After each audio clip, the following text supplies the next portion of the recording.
Finally getting that 120 Slayer. Big firework time. Nice. Who sells the cape again? Man, it's such a nice looking cape, but I don't know why it looks so weird on me. Next up, 200 mil. How's it going, everybody, and welcome back to another video. So when it comes to double XP, and I guess just the game in general, I kinda like to AFK stuff, and I'm not super efficient. I kinda like to just take my time and just kinda chill and stuff.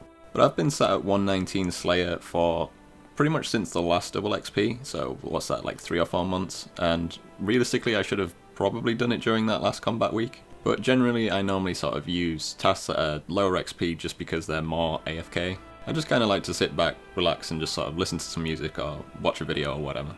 But while I was getting this last level, I ended up getting a dinosaur task, which is something that I would kind of normally just not do. I don't personally like doing them. And honestly, I don't get it very often either. I think this is probably like the 5th dinosaur task I've ever gotten, and it's the first one I've gotten since the Matriarchs came out. And honestly, with my melee gear, I can pretty much AFK the range one anyway. I normally just use the Masterwork gear, and it's got Venom Blood perk on it, and the Masterwork Spear.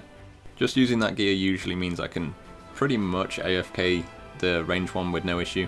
Like I said, normally I would kind of skip this, but I was kind of curious on what the Slayer XP would be. I remember the first few days when they first came out, and the combat XP that they gave was like ridiculously high.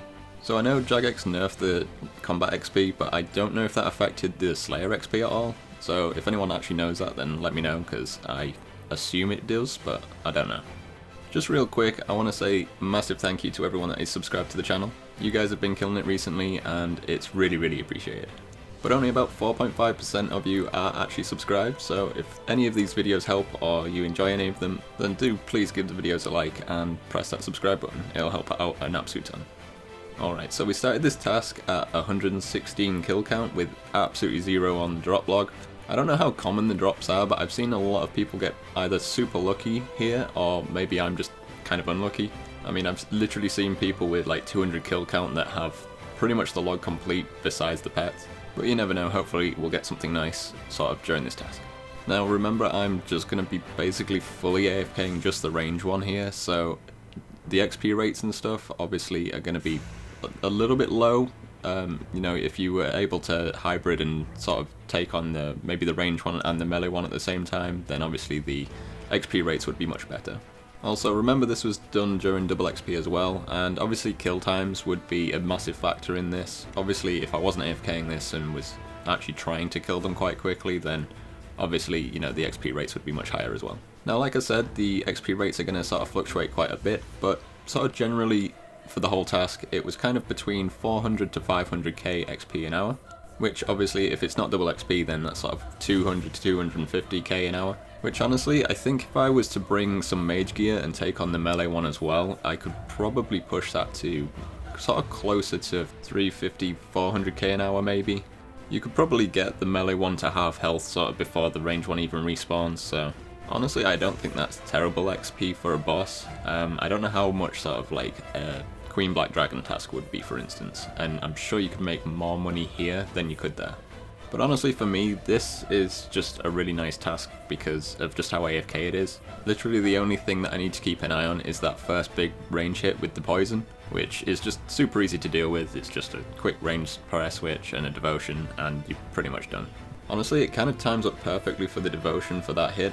I'm not using any sort of adrenaline potions or anything, and you kind of just hit 50% adrenaline just before that hit, so it's just perfect. Honestly, the supplies in my inventory are just kind of unnecessary.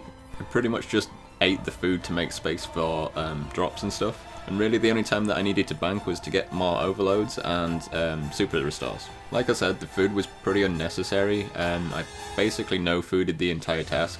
Having both Soul Split and the Vampirism aura on, you know, you heal straight back up.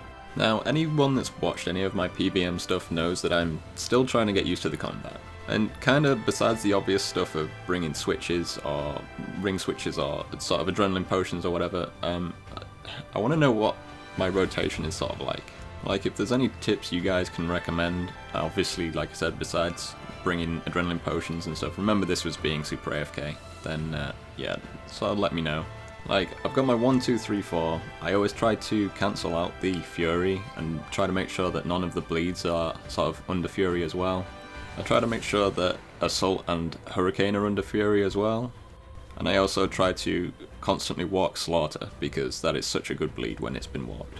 So I don't know what you guys recommend for like tips and stuff for me, but maybe it is just bringing switches and adrenaline potions and stuff. Or maybe there is other abilities that, you know, I'm just missing out on.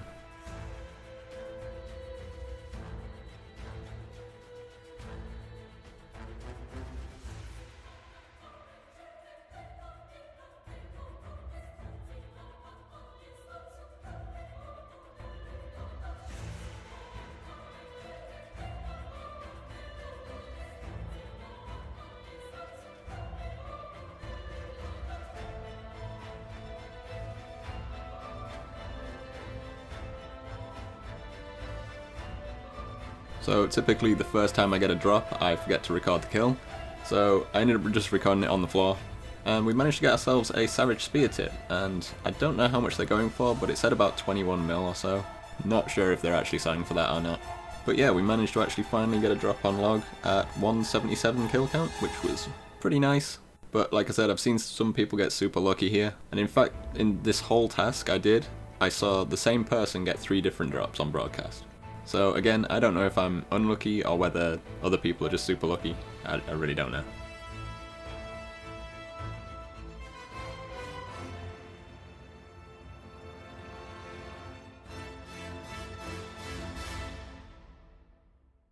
Alright, so we finished the task. It took roughly about 2.5 to 3 hours with a few breaks in between. And we've got all the loot in our inventory, which comes to, all the tradable stuff comes to about 36 mil. We do have all those damaged dinosaur hides as well, and each one of those will alch for 5k, so you can add another over 3 mil just from those. So the total loot for this task was about 40 mil, which honestly is pretty good for just AFKing a Slayer task. That kind of works out roughly, sort of on average, about 15 mil an hour, sort of give or take. And plus we have those 4 hard clues as well, which, you know, on average, for me, usually they're about a mil each, so I don't know if you want to add those on or not, but those are a nice little sort of extra thing. Overall, I really quite like doing this as a task, so maybe I'll do this in the future instead of skipping a dinosaur task. It did take a little bit longer than I kind of initially thought, but you know, when you're kind of having to kill 110 of any boss, it's usually going to take a little while. I do want to start filling out some of the boss logs, so this is just a good start. But yeah, thank you very much for watching. If you enjoyed this, then please do consider subscribing. Like it if you like it, dislike it if you dislike it, and I'll catch you in the next one.